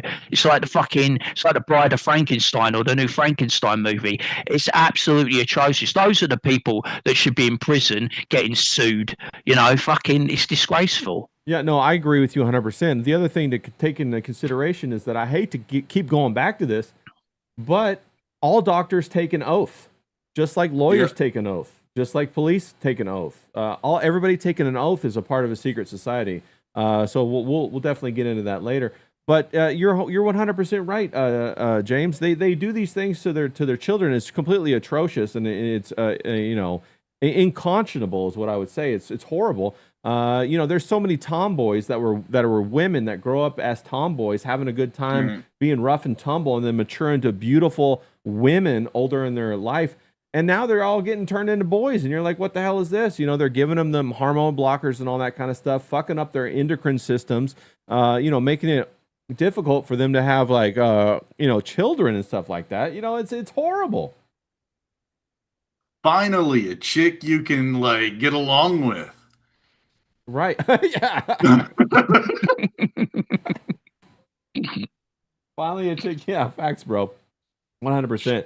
But no. But detransitioning is going through the roof in this country. You know, we've got people suing people left, right, and centre. It's already too late. Their life's ruined. You know, they don't really have a life going forward. But detransition's going through the roof. Yeah. That's the other thing too, is they want to ignore everybody that is detransitioning. There's a whole bunch of horror stories out there about people that do detransition and say they get abused, don't they? They get abused by the people from that community. They get abused. They get ostracised. They get hated. It's like they're attacking, in our country, they're attacking lesbians, and they're saying, well, you've got to start dating trans. Yeah. And they're like, but no, we're lesbians, we like women. And they're like, no, you got to date the freak with a dick. You know what I mean? It's like yeah 100% right, bro. That they have to take female penis. Like, what the hell is that, bro? We got Blue Lotus in the chat. Shout out to you, Blue Lotus. She says she was a tomboy. She played with bugs, lizards, bikes, and more. More feminine now, but glad she didn't grow up in this era. She had been converted to a boy, basically. Yeah, I love tomboys. Tomboys are great. They're the best kind of girls because, you know, you can be a little rough and tumble with them, and they still turn out to be fantastic mothers. 100%. Fishing, noodling. Yeah, I'll tell you. Yeah. They can clean the fish. They can go fishing. They can do all that kind of stuff. They can hold a gun when you're robbing a store, you know. Keep the gun on the cashier, you know, reload your shotgun for you when you need it, you know, patch up a wound. Shoot that alligator like Clavicula. Yeah. Like, what do you guys think? Was Clavicular a woman? Did she used to be a woman? I don't know. Probably not. Yeah. Gee whiz, you know, guys. My old joke is I haven't trusted women drivers since Caitlyn Jenner. So, well, she was the best woman I've ever seen. You know, she did win that Best Woman of the Year award. Isn't that true? And imagine all those women going through their physical hardships throughout history. I had to sit there and watch that happen. Oh, that was some bullshit, bro. I mean, like, you know, it almost turns feminism on top of his head that the feminists fought so hard and they end up giving all of their hard fought, rights or whatever their wins, and they give it to these men. Like what that's the craziest thing I've ever heard, bro. Craziest thing. Well, I've the ever heard. Olympics have finally got their act together, haven't they? They banned trans, so they finally got their act together. Olympics? That's a good thing. Yeah. That boxer out, that fucking, what's her name? I can't remember her name. Fucking, what's that freak show? I don't know. That Ray gun chick. Oh yeah. Huh? What are we gonna do about like break dancing, man? We gotta say break dancing, bro. I think she was a normal woman though. I don't think she falls. She was just a horrible liar, is what she was. She walked into the wrong door, didn't she? She went there for something else, and she saw that they were doing open auditions for the breakdancing, and she just walked in there and fucking like rolled around on the floor, and they were like, "This is Australia. No one does breakdancing. We're gonna have to take this fucking dopey white chick, ain't we?" And just fucking roll with it. There's an even more sinister story behind that. Apparently, her and her husband ran the breakdancing community around there, and they rigged it for her to win through several competitions. Like they didn't let other people into the competition so that she would win somehow. And her husband was one of the judges, and they actually sent her ass to the Olympics because of that, bro. A complete embarrassment. I think the Olympics are a sham anyway. That's just my own personal opinion. Everything with me goes back to the secret societies. They operate on the Olympiad calendar, the 4-year calendar. Like everything operates on the 4-year calendar. But, anyway, you guys got any final comments before we change gears once again? I'm good. Nah, I'm all good, man. Yeah. So, let the tomboys be women, man. Don't quit chopping off their tits and, trying to give them a fake penis, bro. Yeah, I can get behind that. Yeah, let's keep the tits on there and keep their forearm intact. Have you guys seen that where they like cut off the skin from their forearm? It looks like they peel it back and then they use that skin to make their little their unit down there, and if you haven't heard, women are very stringent about, they want a man that's 6 foot tall, they want him to have 6 figures, and they also want him to have 6 inches or more. And I'm thinking that little hey, I'm hitting all good. I even got 9.5. Yeah. Like right here. Yeah. Like I'm missing a tip right here, but I'm all good. I mean, hey, if it's just the tip, that's what I always say. But those girls aren't gonna get any attention if they have this like fucking weird ass like forearm like meat, penis. That's not gonna work. That's not gonna work at all. The money, 6 yeah. figures. Okay. So anyway, let's go on to the next thing. I saw recently, the Comicsgate stuff. Somebody popped up in the Comicsgate stuff and gave $4,000, donated $4,000 to Ethan Van Sciver to hold for him to give somebody an up and coming Comicsgate producer in the independent realm an Ethan Van Sciver cover. So this benefactor basically went in there, gave $4,000 to EVS so that some other lowly person who's just starting out with comic books can have a whole an EVS cover. And for those of you who don't know about the comics book, if you do have an Ethan Van Sciver cover, it's going to drive your sales of your comic book through the roof. Speaking of, we got the Green Lantern right there. That was what EVS is one of his most famous accomplishment. He even got the signature. Good on you there, Zaid. Certificate authenticity, 100%. That's awesome. So Ethan Van Sciver is credited. He worked over at DC for, I think, 35 years or something like that. He's credited with bringing the Green Lantern back, along with various other things. And now he's an independent. Flash. Did Flash Rebirth, didn't he? Yeah, he did Flash Rebirth. Yeah. And so the reason why this is so exciting is because, right now, the independent market and every front is going to be booming. Okay. You think that the oil's going down and you think you're going to be able to go to the store and get your store-bought, groceries. No, you're going to have to cook in the kitchen.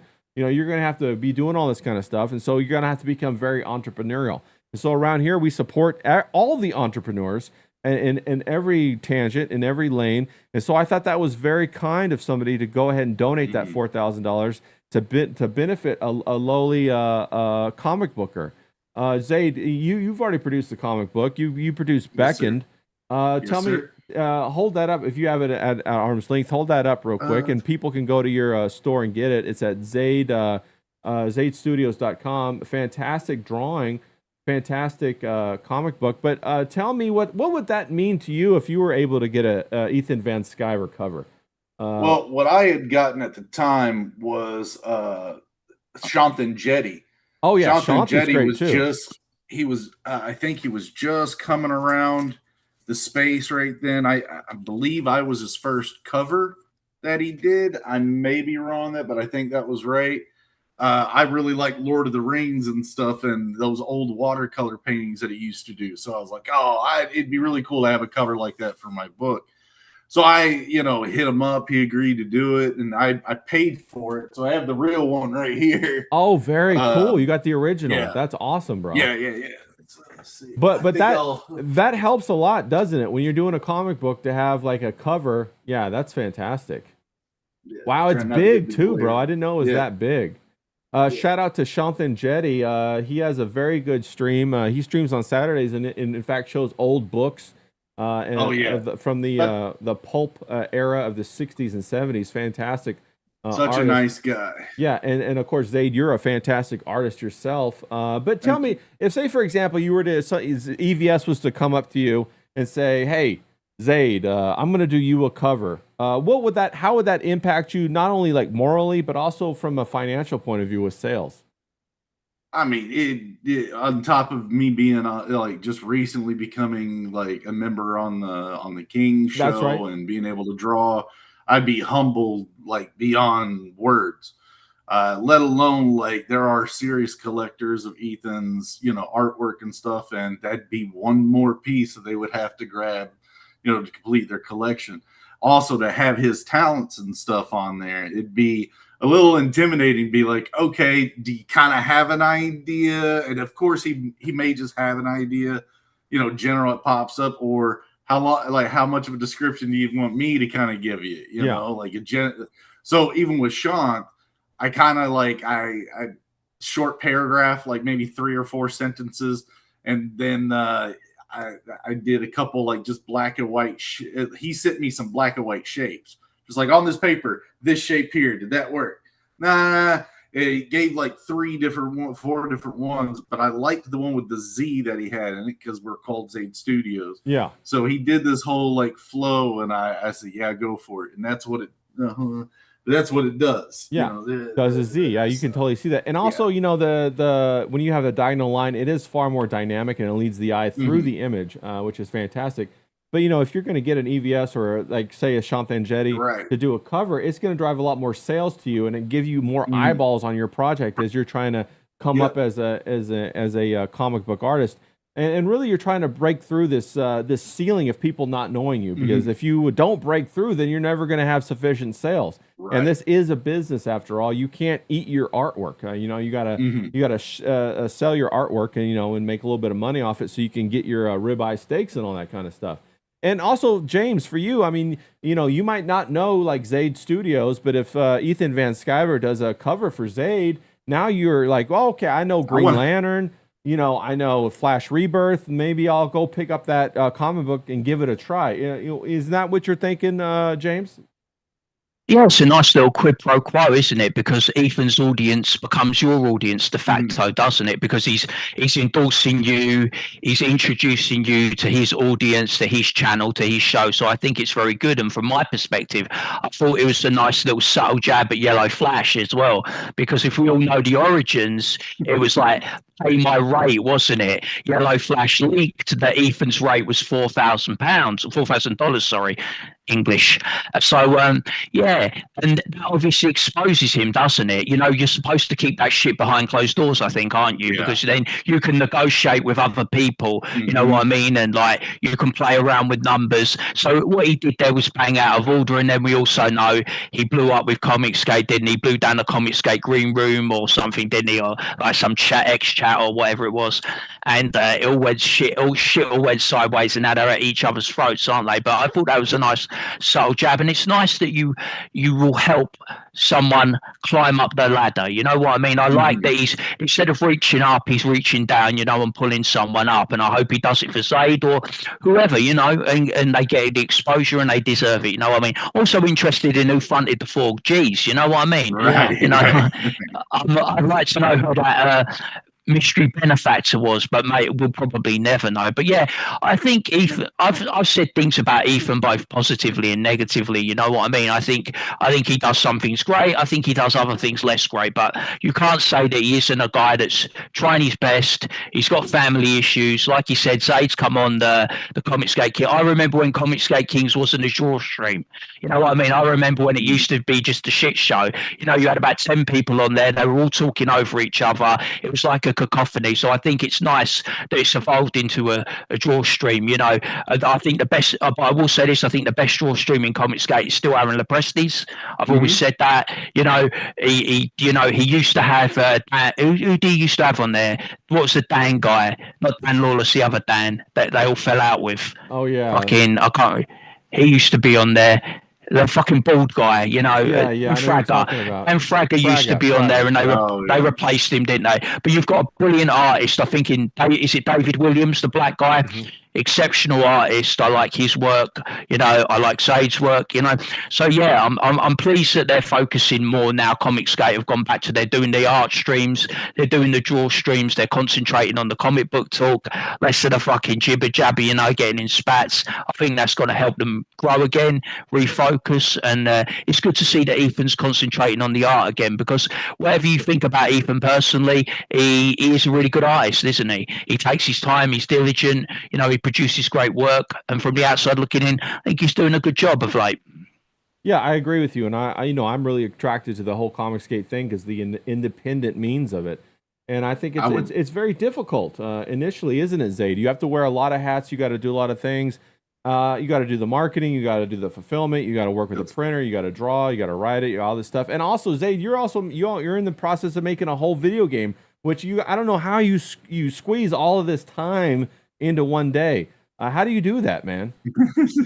Well, just that alone is like the hat wearing thing. So, you know, as we're talking, I'm like, oh yeah, like, I mean, some guys are crowdfunding right now. So the money that they're making for their project right now, hopefully, you know, and again, you don't have to pay for it. So it's right there, but you have to pay for the printing.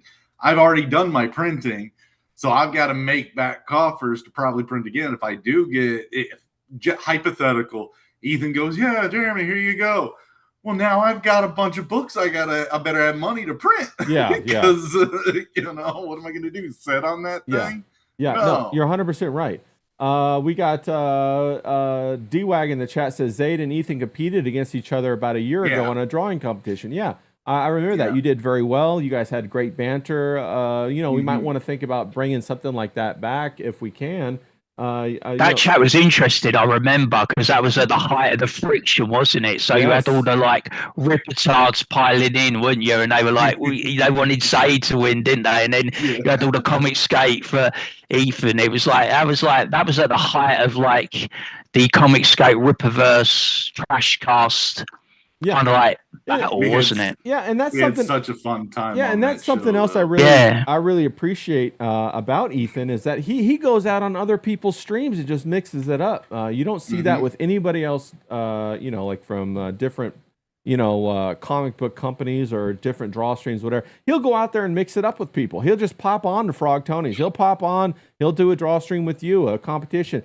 And it really makes you want to embrace him because of that, because of the effort that he's putting out that he doesn't have to do. You know, he's putting out all this effort to try to ingratiate people, and then so it really ingratiates you to him. I saw Frederick. He says he had to wear a lot of hats to make indie comics, and Frederick, we all know you got a lot of hats, bro. Frederick's got the best hats that there are. He's got that beaver hat. It's got me jealous over there. I went on a stream with him, and he was wearing that big old beaver hat, and I was like, damn, you know I love me some beaver. Whether it's a hat or otherwise, let's fucking go, right? 100%. But yeah, DWAC says, Zaid, you made it a really fun show, and might want to think about trying to reconfigure that and make it a thing. I think that would be a lot of fun. We've had some. It was a Dark Gift thing, wasn't it? Didn't Dark Gift used to do that thing? I think he was the one that did like the art challenge thing, wasn't he? Yeah, if I remember rightly. But I versed Dillard first, and then Ethan came on that one, versed the winner. I won by 1 vote.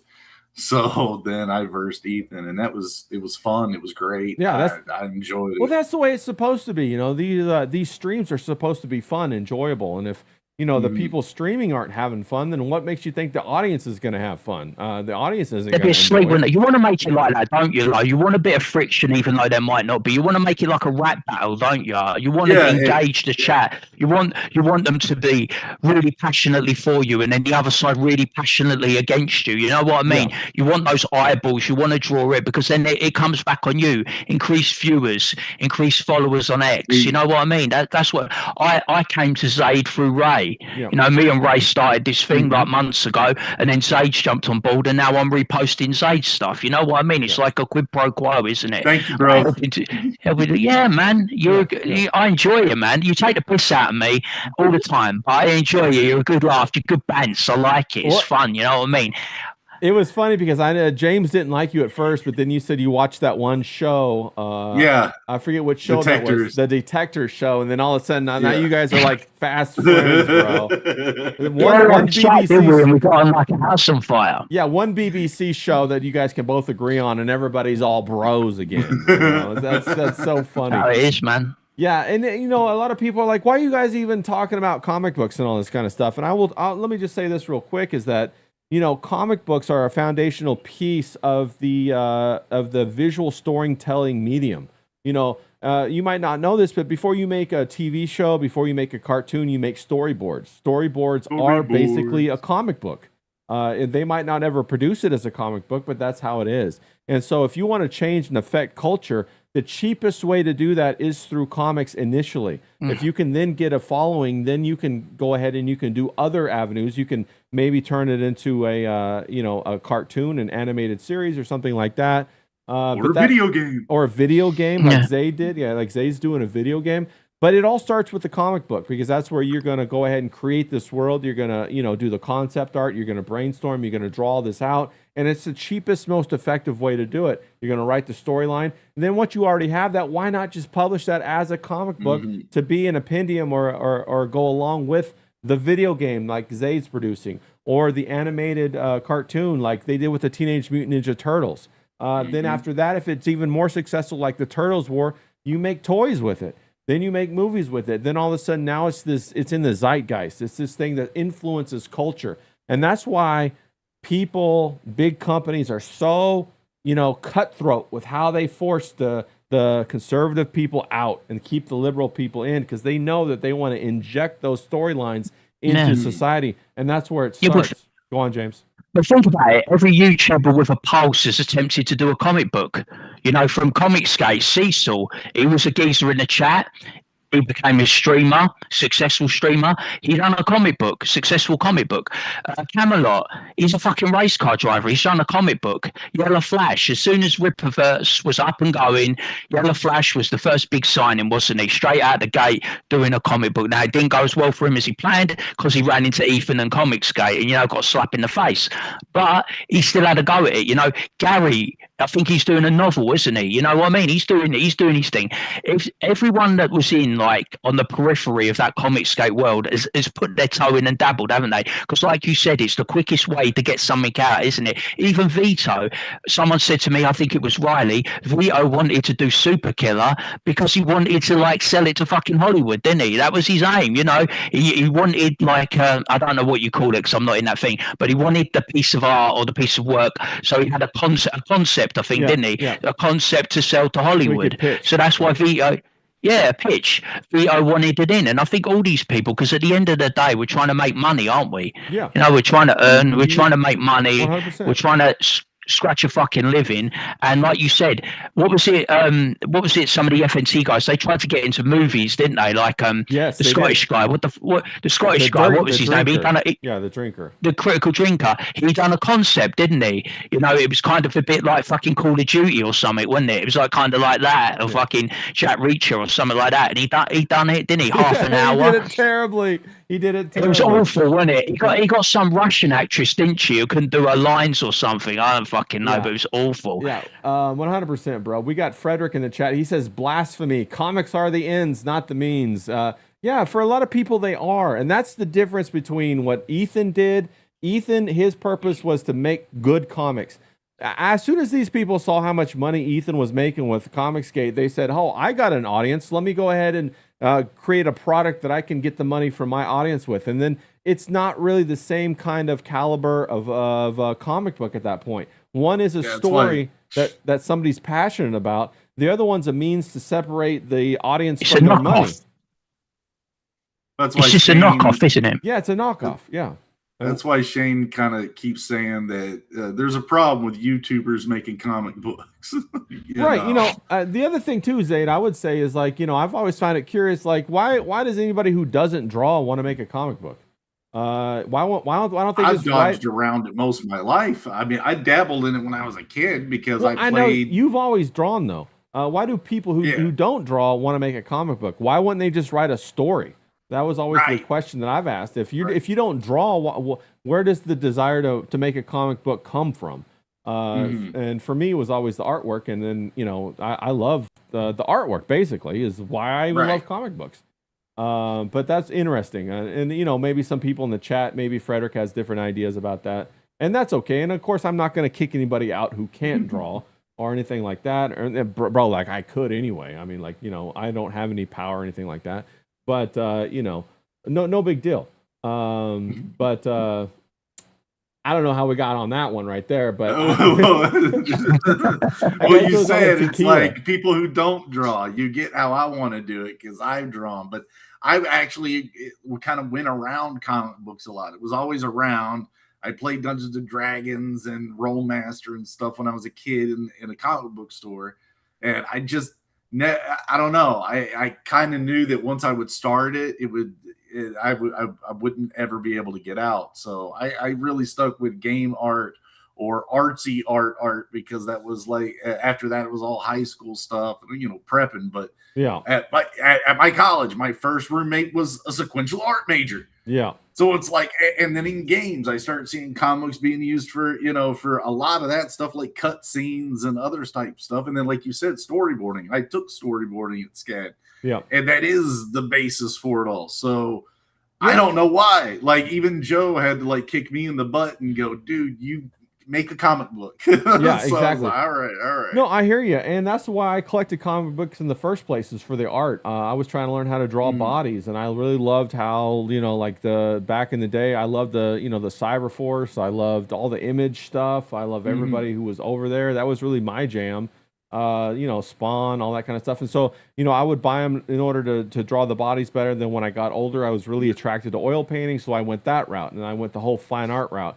And, you know, I studied at some places like there's a really good couple of places out here on the West Coast, Watts Atelier. I studied there. If you guys know Proco on YouTube, he does all those kind of, he's got a big drawing channel. He studied there too. I knew him when I was there. He's a good guy. And a lot of the people would draw for Wizards of the Coast. You know, they would draw a whole bunch of things and they would do storyboards. And none of them really went into comic books because they didn't really pay that well.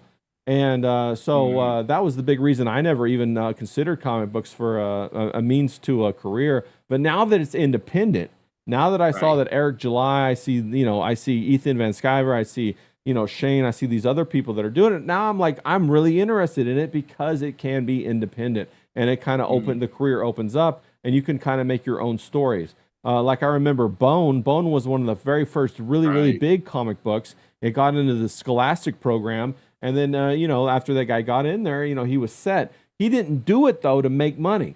He suffered the whole time until he actually got there, which is a big deal. You got to be passionate about it. You got to love the artwork, love the story you're telling, produce a great book. And I always say, you want to deliver delight to your audience. Zaid, your thoughts on that? Deliver delight. 100%. Deliver the light. Deliver the light. Yeah. Deliver the light. Deliver delight. 100%. All right, guys, we're coming up on the top of the second hour, so be pulling together your closing thoughts. I'm going to jump down in the chat and just say hey to everybody. We got D-Wag out there. He's popping in. He says, "Hail, Gray. What's up, buddy?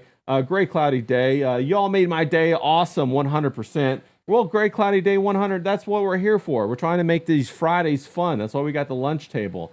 We got Professor Grass. Shout out to you, bro. Always welcome. Good to see you, buddy. Professor Grass is the man. We got Frederick Guillot. Thanks for popping by. Really appreciate that, bro. Love being on stream with you. You're a funny guy. Really enjoy going back and forth. Curly, shout out to you, bro.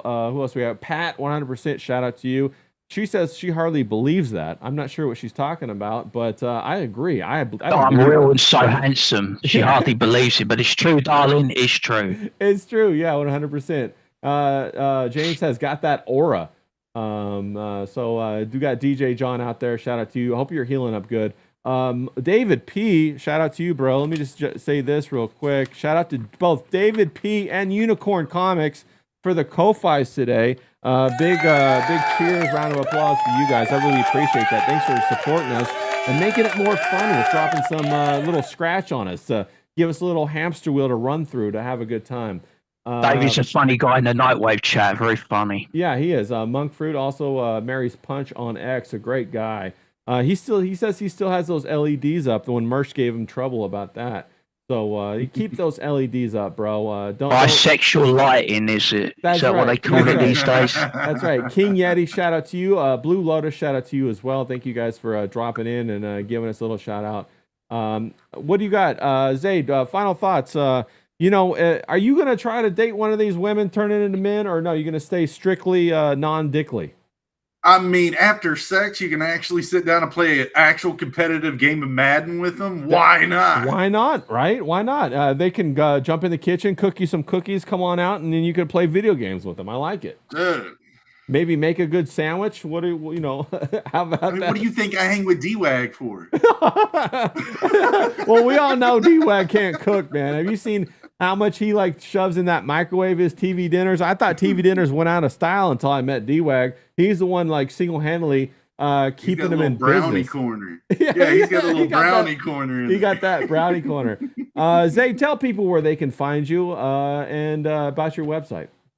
Yeah, guys, I'm at find my website at zaidstudios.com. I'm over there on Twitter all the time, or X, or however you want to call it, at Studio Zaid. I've got a YouTube that's called Zaid Studios as well, so I just got to actually, I don't know, I'm over here hanging with you guys most of the time. No, we're going to have fun. We're going to get you fired up. We're going to get you some more eyeballs. Go follow Zaid on Zaid Studios on X. Go if you are interested in anything that he does.